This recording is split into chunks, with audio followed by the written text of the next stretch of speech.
अगर उस यूनिट और बटालियन से उसको परमिशन दिया जाए कि तू जो करना है कर दो, साले एक एक पुलिस वाले को चूम के मारेगा। अब बहनचोद मैं गारंटी के साथ कहता हूँ, एक एक बंदे के ऊपर 10-10।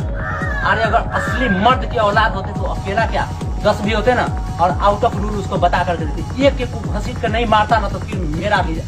और सबसे पहले तो मैं आप लोगों को बताना चाहूंगा कि ये जो घटना घटित हुई है, जो वहाँ के पुलिस सिस्टम ने एक फौजी को दौड़ा दौड़ा के मारा, ऐसा बताया 200% दावे के साथ कह सकता हूँ कि वो फौजी गलत नहीं होगा, क्योंकि अगर वो गलत होता तो वो शांत होकर के पीटता नहीं।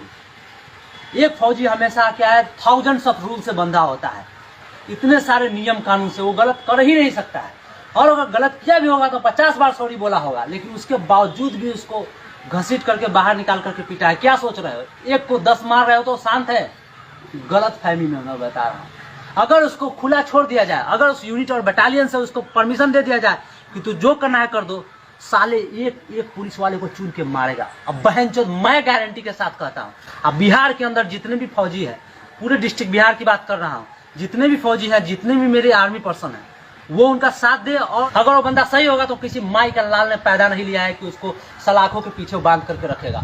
और सबसे ज्यादा शर्मनाक बात यह है, वो जिस यूनिट और जिस बटालियन, जिस रेजिमेंट से वो बिलोंग करता है, वहाँ की कमांडर की, वहाँ के सीओ की और वहाँ के ऑफिसर्स की, वो क्यों शांत बैठे हैं? उनका एक बंदा एक सिविल सिस्टम में जा करके और बिना गलती के, अगर सपोज छोटी सी गलती ही किया होगा, वो रॉन्ग साइड में एंट्री मार दिया तो क्या हो गया? वो सॉरी बोल दिया होगा, उसको पता नहीं होगा। फौजी ऐसे भी सिविल में बहुत कम ही घूमता है, तो उसको नहीं पता होगा, कभी छुट्टी में आया होगा, अपनी वाइफ और बच्चे को ले जा रहा था और उसके साथ ऐसी घटना घटी है। उसके बावजूद भी, सॉरी बोलने के बावजूद भी उसके साथ इतना शर्मनाक घटना, जो कि पूरे भारत भर में अभी वीडियो वायरल हो रहा है।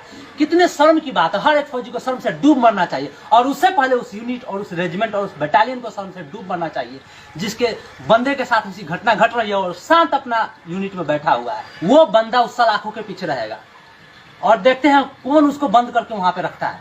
और हम अपने पूरे बिहार के सभी फौजी भाइयों से कहते हैं, हम सब जो भी है यहाँ पे छुट्टी पे, कहीं भी किसी यूनिट में, कहीं भी रेजिमेंट में, उनको, वो उनके ऊपर नहीं हुआ है, एक वर्दी के ऊपर हुआ है। ये वर्दी के ऊपर दाग लगा है और वर्दी के ऊपर उंगली उठाया। अगर आप लोग कुछ नहीं करेंगे तो ये कल हो सकता है कि आपके ऊपर भी ये चीज हो सकता है, राइट। और बिहार में सबसे बड़ी बात चीज मैं बता दूं, आपके पुलिस सिस्टम में, चाहे वो एसपी और DSP, IG, DIG, any one of them, I guarantee कि नन ऑफ देम बात करने का तजुर्बा और तरीका ही नहीं पता है। ये ऐसे बात करते हैं ना कि आप सुनेंगे ना तो आपको सुनते ही गुस्सा आ जाएगा, बोलेगा ए।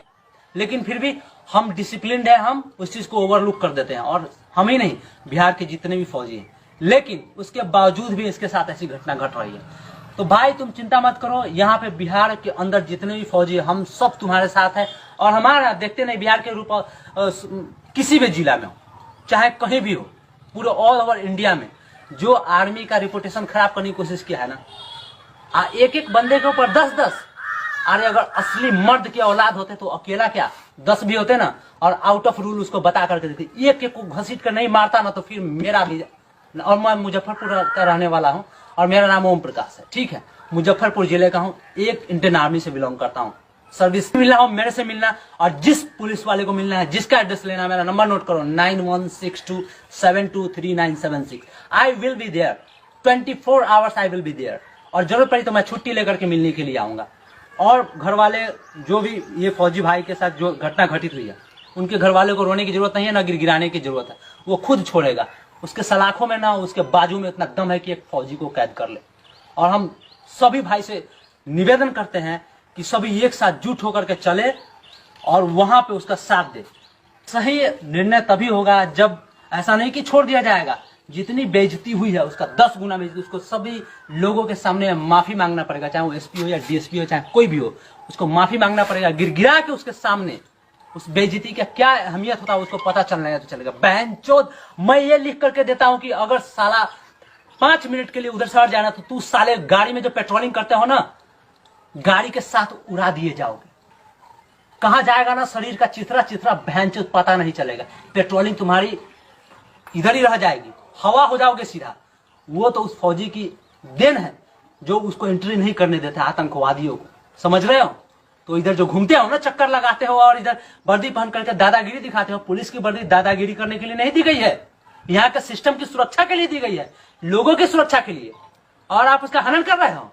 तुम्हारे जैसा होता मैं चोद उधर ही मार डालता। 10 एक के पीछे 10 पड़े थे ना, 5 को तो उधर ही सुला देता, उसके बाद बात करता नियम कानून। मैं बता रहा हूं। और मर्दानगी दिखाते हो, एक के ऊपर 10-10 भीड़ करके मार रहे हो। और वो शांत से फौजी एक नियम कानून में बंधा हुआ व्यक्ति शांति से सुन रहा था, तो उसका मजाक बना दिया आप लोगों ने। खबरदार अगर दोबारा ऐसा हुआ तो। और भाई तुम चिंता मत करो, हम पूरे बिहार के फौजी को इकट्ठा कर रहे हैं और हम पूरे हिम्मत के साथ कोशिश कर रहे हैं कि सारे इकट्ठा हो तुम्हारे साथ। और उस व्यक्ति को जिसने तुम्हारे साथ, चाहे वो पुलिस सिस्टम ही क्यों ना हो, सरकार भी तुम्हारे साथ है और सरकार तुम्हारा ही साथ देगी। क्योंकि मैं देखता हूं बिहार में कितनी दादागिरी है पुलिसों की, और ये दादागिरी नहीं चलेगी।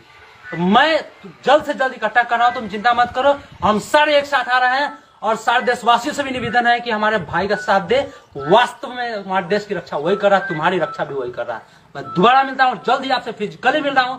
तब तक के लिए जय हिंद।